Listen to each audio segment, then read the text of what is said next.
नमस्कार, स्वागत है आपका द फोर्थ स्टेज यूट्यूब मंच पर। मेरा नाम है रविंद्र सिंह शोरान। लद्दाख, लद्दाख के लोग, मतलब एपेक्स बॉडी जो लेह एपेक्स बॉडी और केडीए, और इन दोनों गुटों का जो कि एक लद्दाख को रिप्रेजेंट करते हैं, और केंद्र सरकार का गृह मंत्रालय, इन दोनों के बीच टकराव बढ़ने की संभावनाएं लग रही हैं। हो क्या रहा है? असल में केंद्र सरकार ने 28 जुलाई को बैठक के लिए बुलाया है और लद्दाख के जो दोनों गुट हैं उन्होंने सहमति से 28 जुलाई को बैठक से इनकार कर दिया। उनका कहना है कि अब बैठक जो होगी वो 15 जुलाई से पहले होनी चाहिए, क्योंकि एक तो 12 जुलाई को आ रहे हैं हिज हॉलीनेस द दलाई लामा साहब। दलाई लामा साहब वहाँ रहेंगे तो उनके स्वागत की तैयारियां सब चल रही हैं और करीब 1-1.5 महीने वो वहाँ पर रहने वाले हैं, ठहरने वाले हैं। ऐसे में अगर ये बैठक पहले हो जाए तो ज़्यादा अच्छा रहेगा। एक दूसरी बात जो महत्वपूर्ण बात है वो ये है कि सोनम वांगचुक, जो कि इस पूरे प्रदर्शन का चेहरा बनकर उभरे हैं। प्रदर्शन का मतलब है कि आज से नहीं, प्रदर्शन जब लोकसभा चुनाव के पहले से हो रहा है, जब अनशन पर वो बैठे, लंबे समय तक उन्होंने एजिटेशन किया, चेयर हंगर स्ट्राइक हुई, अलग अलग खित्ते के अलग अलग तबके के लोग हंगर स्ट्राइक में उनके साथ शामिल हुए, लेह में जब उन्होंने किया। और आज से लेकर के आज तक, आज हम लोग जब ये वीडियो रिकॉर्ड कर रहे हैं तो सोनम वांगचुक लगातार लद्दाख के लोगों के साथ, लद्दाख के हितों के लिए खड़े। और ऐसी स्थिति में अब जो एपेक्स बॉडी है लेह की, लेह जिले की जो एपेक्स बॉडी है लेह इलाके की, उसका कहना है कि अब जो कमेटी बने, यानी कि लेह एपेक्स बॉडी जो है, उसमें शामिल किया जाना चाहिए सोनम वांगचुक को। और ए प्रस्ताव उन्होंने पारित कर दिया और यूनानिमसली उनको इलेक्ट कर लिया। उनको इलेक्ट किया मतलब उनको अपने साथ शामिल कर लिया। अब इस बात पर एक और बवाल होने की संभावना है कि केंद्र सरकार इस बात पर कहीं ना कहीं सहमति शायद नहीं दे रही है। लद्दाख के लोगों का कहना है कि भाई लेह एपेक्स बॉडी के सदस्य कौन होंगे, इस बात का फैसला केंद्र सरकार कैसे करेगी? इस बात का फैसला तो लेह एपेक्स बॉडी करेगी ना। उसमें थुपसान सांग होंगे, साहब होंगे, उसमें सोनम वांगचुक होंगे, उसमें कोई और होगा। ये फैसला कौन करेगा? ये तो वही करेंगे जिनकी कमेटी है, जिनकी वो कमेटी के सदस्य कौन होंगे। तो लेह एपेक्स बॉडी का जिम्मेदारी है, जैसे केडीए की जिम्मेदारी है कि करगिल डेवलपमेंट जो डेमोक्रेटिक अलायंस, उसमें कौन होगा?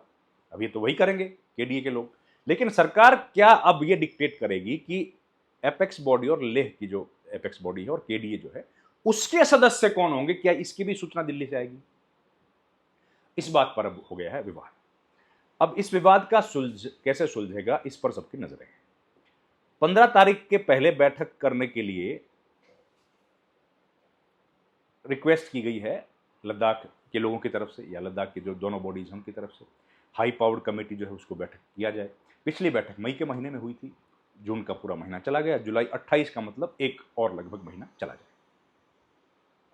उनका कहना है कि ये मीटिंग जल्द होनी चाहिए, और जल्द नहीं होगी तो 15 जुलाई का वक्त दिया है कि अब अनशन पर बैठेंगे सोनम वांगचुक।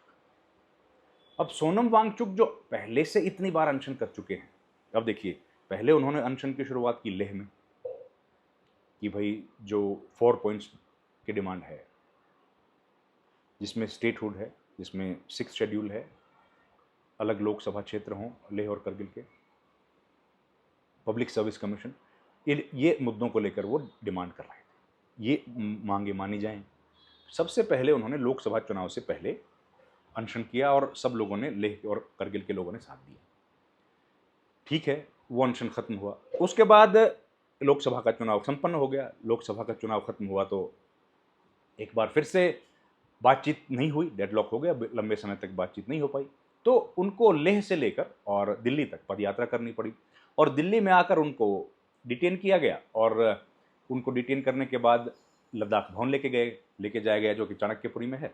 और लद्दाख भवन जब वो गए तो उनको वहाँ पर भी अनशन करना पड़ा। तब जाके सरकार ने नई तारीखों का ऐलान किया, जनवरी के महीने में बातचीत शुरू हुई। उसके बाद अब क्या एक बार फिर से इन्हीं मांगों के लिए सोनम वांगचुक को अनशन पर बैठना पड़ेगा? अब ये सवाल है।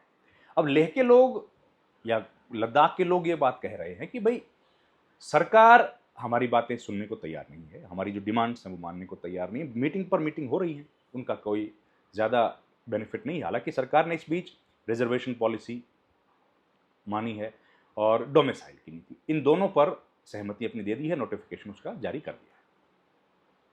लेकिन जो मुख्य 4 मांगे हैं, सवाल वही है, जो मुख्य 4 मांगे हैं उनको कब माना जाएगा? क्योंकि अगर उनको नहीं माना गया तो फिर बाकी बातों का उतना ज्यादा महत्व लद्दाख के लोगों की नजरों में नहीं है।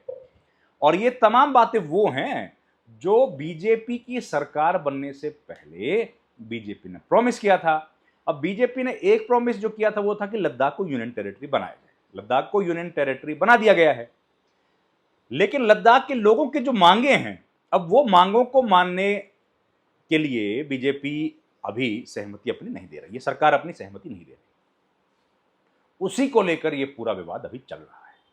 और देखिए, लद्दाख जिस तरह का टफ टेरेन है, मुश्किल भौगोलिक परिस्थितियां वहां पर हैं, चाहे लेह हो चाहे करगिल हो। करगिल फिर थोड़ा सा ठीक है, लेकिन पहाड़ी इलाका है और मुश्किल परिस्थितियां वहां पर भी हैं। लेकिन लेह में बहुत ज़्यादा मुश्किल परिस्थितियां, भौगोलिक परिस्थितियां बड़ी खराब है वहां पे। ऐसे में हिंदुस्तान की सीमाओं की रक्षा करते हैं वो लोग, और उनकी मांगों को अगर भारत सरकार नहीं मान रही है तो जाहिर है वहाँ के लोगों को एजिटेशन करने के लिए मजबूर होना पड़ रहा है, और बार बार उनको एजिटेट करना पड़ रहा है। अब वो फिर से क्या स्थिति आ जाएगी? क्या सरकार इस बात पर भी अड़ जाएगी कि 15 जुलाई से पहले वो बातचीत नहीं करेंगे? ये तमाम ऐसे सवालात हैं जो लद्दाख के लोगों की जो है जहन में इस वक्त कौंध रहे हैं, और उम्मीद है कि जल्द ये डेडलॉक खत्म होगा और बातचीत की टेबल पर दोनों पक्ष एक बार फिर से आएंगे। अब लेकिन सवाल ये है कि बातचीत बातचीत बातचीत बातचीत के बाद फैसला क्या हो? जिन मांगों को मानने के लिए, जिन मांगों के लिए लद्दाख के लोग एजिटेशन कर रहे हैं, अनशन कर चुके हैं, भाई उन मांगों के बारे में तो कुछ चर्चा हो। अभी तक उन मुख्य मांगों के बारे में कोई चर्चा नहीं हो पाई, और ये सबसे बड़ा कष्ट का कारण है लद्दाख के लोगों का। अब दलाई लामा साहब आने वाले हैं, करीब 1 महीने वहाँ रहेंगे, 1.5 महीने वहाँ रहेंगे और लेह में रहेंगे। और दलाई लामा साहब का जो उनका जो इज्जत है, उनका जो सम्मान है, वो पूरे विश्व में है।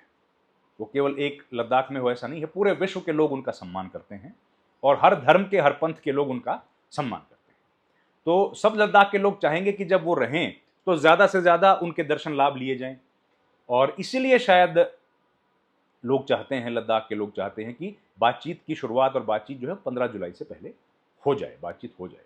लेकिन अब सरकार की तरफ से जवाब इस पर आना है। जब जवाब आएगा तो हम लोग आपके सामने लेकर हाजिर होंगे, लेकिन फिलहाल तनाव बढ़ता हुआ दिख रहा है। इस वीडियो में इतना ही। आपसे गुजारिश है, हमारे चैनल को लाइक शेयर सब्सक्राइब जरूर कीजिए। आपका बहुत बहुत धन्यवाद।